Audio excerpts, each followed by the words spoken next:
नमस्कार। कोजागरी के आज के किस्सा गोई में बात आचार्य रजनीश की यानी ओशो की। लगभग 3 दशक हो गए हैं ओशो को इस दुनिया से गए हुए, लेकिन उनके चारों तरफ विवादों का जितना गहरा साया है या जिस तरह का रहस्य संसार है उनके अगल बगल बुना गया है, या खुद भी ओशो चाहते थे कि उनके अगल बगल कुछ विवाद चलते रहें। कई बार ऐसा लगता है कि ओशो का एक खास तरह का अपनी बात पहुंचाने के लिए भी ये वो इस स्ट्रेटजी को यूज करते थे। 1970 में उनकी किताब आई संभोग से समाधि की ओर, और इस किताब का विषय जाहिर सी बात है, भारत जैसे देश में जिस विषय में यौन वर्जनाएं इतनी अधिक हों, उन विषयों पे एक व्यक्ति खुल के बात कर रहा हो, संभोग से समाधि की ओर, इतना विवाद और इतना सवाल खड़े हुए कि ओशो रातों रात चर्चित हो गए। 1971 में उन्होंने नव संन्यास की अवधारणा शुरू की। नव संन्यास एक ऐसी अवधारणा थी जिन्होंने एक तरह से जो जितनी भी स्थापित अवधारणाएं थी आध्यात्म की, उसको चुनौती थी। इसके पहले माना जाता था कि संत महात्मा जो भी हैं उनके लिए गृहस्थ जीवन का त्याग आवश्यक है। ओशो ने नव संन्यास में कपल्स को यानी गृहस्थ जीवन में जीने वाले व्यक्तियों के लिए भी संन्यास के द्वार खोल दिए। उन्होंने कहा कि किसी भी व्यक्ति के लिए संन्यास या जो अध्यात्म की यात्रा है उसके लिए वो द्वार बंद नहीं है, वो सभी उसमें उसमें प्रवेश कर सकते हैं। ये बहुत क्रांतिकारी बात थी, क्योंकि उस समय तक आध्यात्म या संन्यास की जो पूरी की पूरी यात्रा थी, जो पूरी की पूरी अवधारणा थी, उसमें निगेशन अधिक था, उसमें वो एक तरह से स्केपिज्म था। समाज से, बाकी चीज़ों से पलायन कर जाने को ही आध्यात्म बोला करते थे। अगर ऐसे देखा जाए तो ओशो अपने आप में बहुत क्रांतिकारी हैं, बहुत क्रांतिकारी। यह अलग बात है कि दरहाल के वर्षों में जैसे जैसे जब बातें होती रहीं और जिस तरह के तमाम अवधारणाएं गढ़ी गईं, उसमें ओशो के अगल बगल बहुत सी बातें की जाती हैं। कई बार उनके 93 रॉल्स रॉयस के लिए उनकी आलोचना की जाती है।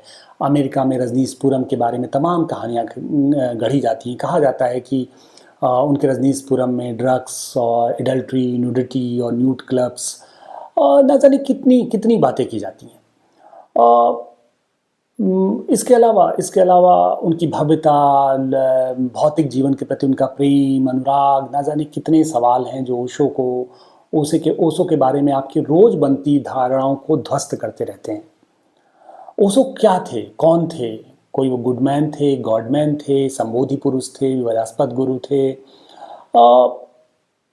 अंतिम तौर पे कुछ भी कह पाना बहुत मुश्किल है, लेकिन एक बात सत्य है कि ओशो की राइटिंग्स को, ओशो ने जो कुछ बोला, जो कुछ कहा, उसने लंबे समय तक पूरी मानवता को प्रभावित किया है। पूरी दुनिया ओशो को नकारने की हिम्मत नहीं जुटा सकती है। कई बार मैं जब व्यक्तिगत तौर पे सोचता हूँ तो चाइना में May 4th का जो मूवमेंट है, 4 मई का जो आंदोलन है, जिसके बाद छात्र सड़क पे आ गए थे और उन्होंने कन्फ्यूसिज्म या कन्फ्यूशियस के विचारों का विरोध किया और कहा कि हमें नए विचारों के लिए खुद को खोलना चाहिए। ओशो कमोबेश उसी तरह नज़र आते हैं। ओशो ने पारंपरिक अवधारणाओं या यथास्थिति पे चोट किया।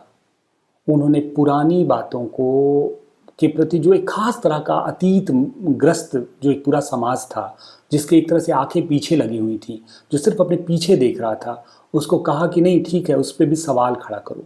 अच्छा, ओशो ने अपने तर्क, अपनी आलोचना से किसी को नहीं बख्शा, चाहे वो हिंदू धर्म हो, चाहे बुद्धिज़्म हो, चाहे खुद का उनका तरर तारन पंथी जो जैनिज़्म का एक खास तरह की एक संप्रदाय है, सभी पे उन्होंने सवाल खड़ा किए, सभी पे उन्होंने लगातार स्पीचेस दिए।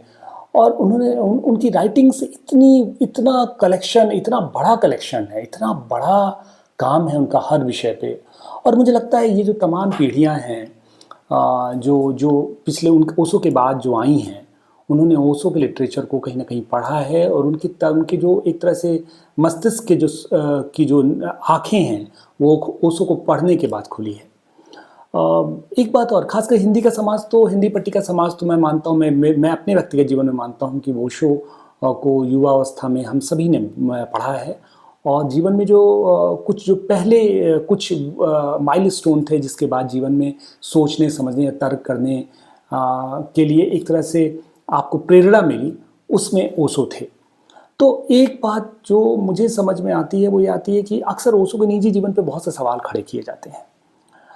वैसे वैसे देखिए, अगर निजी जीवन की बात की जाए तो दुनिया में कोई भी ऐसा व्यक्ति नहीं है जो सार्वजनिक जीवन में हो और उसके निजी जीवन विवादों से घिरा ना हो। चाहे वो महात्मा गांधी हों, चाहे वो जिद्दू कृष्णमूर्ति हों। महात्मा गांधी के जो नौ प्रयोग थे या जो महात्मा गांधी के 1947 में नुआखाली के समय के जो उन्होंने प्रयोग किए, उनको लेके बहुत से सवाल खड़ा होते हैं। मैडलिन स्टेट से लेके मीराबेन से लेके तमाम तरह की बातें की जाती हैं। जिद्दू कृष्णमूर्ति बहुत बड़े आइकॉन हैं। जिद्दू कृष्णमूर्ति को लेके एक बहुत बड़ा फैन फॉलोइंग है, लेकिन जिद्दू कृष्णमूर्ति के ऊपर भी इस तरह के सवाल खड़े किए जाते हैं। जिद्दू कृष्णमूर्ति के बारे में उनकी मित्र की वाइफ के साथ उनका अफेयर था, ऐसा बताया जाता है, जिसे खुद उनके मित्र की बेटी ने बाद में अपनी किताब में स्वीकार किया। अगर ऐसे देखें तो रजनीश का जीवन भी कमोबेश विवादों से तो घिरा हुआ था। लेकिन क्या सिर्फ इस बात के लिए रजनीश को आपको अंडर प्ले करना चाहिए, डाउन प्ले करना चाहिए? मेरे ख्याल से नहीं। उनके विचारों को इस सब के बावजूद भी उनके विचारों का एक खास स्थान है समाज में। देखिए, अभी क्या हुआ ना, जब ये वाइल्ड वाइल्ड कंट्री आया जो नेटफ्लिक्स पे आया, इसके अलावा भी कुछ महिलाओं ने, अभी ब्रिटिश महिलाओं ने कुछ एलिगेशंस लगाए हैं, जिन्होंने कहा कि उनके पेरेंट्स ओशो के पुणे आश्रम में थे या रजनीशपुरम में थे। आई थिंक वो बात हो रही थी पुणे आश्रम की। तो उन्होंने कहा कि उनके पेरेंट्स वहाँ होते थे और पेरेंट्स उनसे प्रभावित थे आचार्य रजनीश से। उन दिनों उनको उसी आश्रम में बच्चों के साथ रहना होता था और उन्होंने कहा कि उनका यौन शोषण हुआ है। ये बहुत सीरियस बात है। अगर ऐसा हुआ है तो निश्चय ही इस तथ्य की पड़ताल की जानी चाहिए।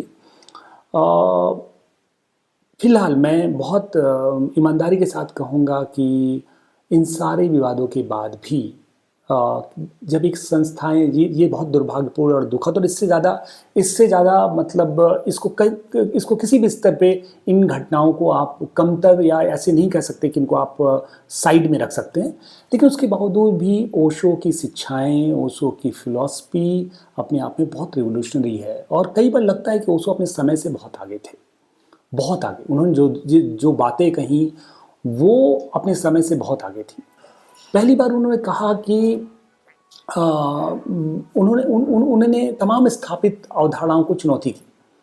उन्होंने कहा कि मानो मत जानो, मानने की यात्रा पे मत निकलो, जानने की यात्रा पे निकलो। ये बड़ी बात है। अच्छा, ओशो की फिलॉसफी में एक जो खास बात है वो ये है कि निगेशन नहीं उनके जीवन में, वो स्वीकार भाव है, हर चीज़ को स्वीकारना। उनका ये है कि एक्सपोजर, जीवन में जितने तरह के विविध तरह के एक्सपोजर हों उतना बढ़िया है। तो खुद प्रयोग करके देखो, खुद सीख के देखो, खुद जान के देखो। किसी भी चीज़ पे यकीन मत करो जब तक जानो ना। जब ओशो ये कह रहे थे कि मानो मत जानो, ये बात भारतीय उपनिषद परंपरा और भारतीय दर्शन में भी कही गई है। बुद्ध ने यही तो कहा था, आपो दीपो भव। तो रेशनैलिटी, या जब अमर्त्य सेन आर्गुमेंटेटिव इंडियंस के बारे में बात करते हैं और कहते हैं कि भारत में एक परंपरा रही है, ओशो यही कह रहे थे कि इस देश की जो प्राचीन समृद्ध परंपरा थी, उस परंपरा से जुड़िए, सोचिए, खोजिए, सत्य के खोज के रास्ते पे निकलिए।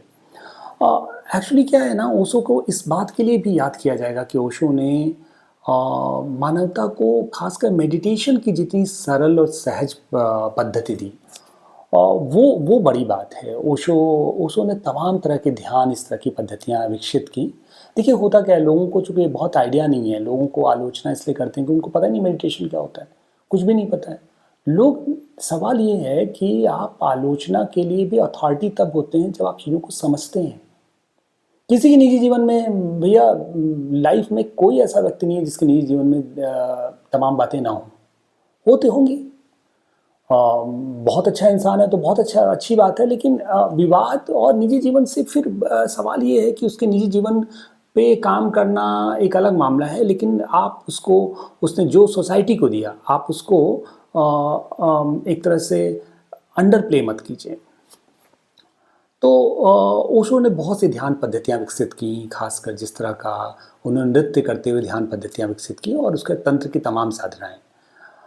जिस पे सवाल भी खड़े हुए, लेकिन वो उसमें एक सहजता था, उसमें एक नैसर्गिकता था और उसमें एक ख़ास तरह का नवाचार था। इसके अलावा जो है, ओशो लगातार मनुष्य को सहज भाव में आने की बात कर रहे हैं। उनका कहना है कि जो मेडिटेशन है, जो योग है, वो सहजता में घट जाता है। जब आप इम्पोज़्ड पर्सनैलिटी के साथ नहीं जीते हैं, जब थोपे गए व्यक्तित्व में आप नहीं जीते हैं, आपको कहीं कुछ बाहर खोजने की ज़रूरत नहीं है, जो कुछ है वो आपके भीतर है। आपको खुद को पहचानना है, खुद को सहज भाव में ला देना है। ये सारी बातें बहुत क्रांतिकारी बातें हैं।